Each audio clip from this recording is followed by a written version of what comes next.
Hey guys, welcome back to TechMan. Today, let me show you how to delete Snapchat call history. Is it possible? If you're looking to delete your Snapchat call history, here's the key thing to know.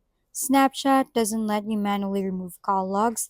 The app only keeps them from a very short time, usually less than 24 hours, after which they automatically disappear from both your app and Snapchat servers. Clearing conversations or your app cache won't permanently erase all calls that are still visible temporarily. Even tricks like long pressing call entries or uninstalling and reinstalling the app don't guarantee deletion, according to users on Reddit.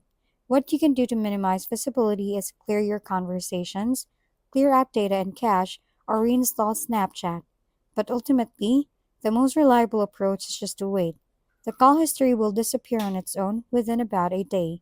This is currently the only built in way Snapchat handles call logs. If we've been helpful, kindly give us a thumbs up and don't forget to hit the subscribe and bell button for more contents.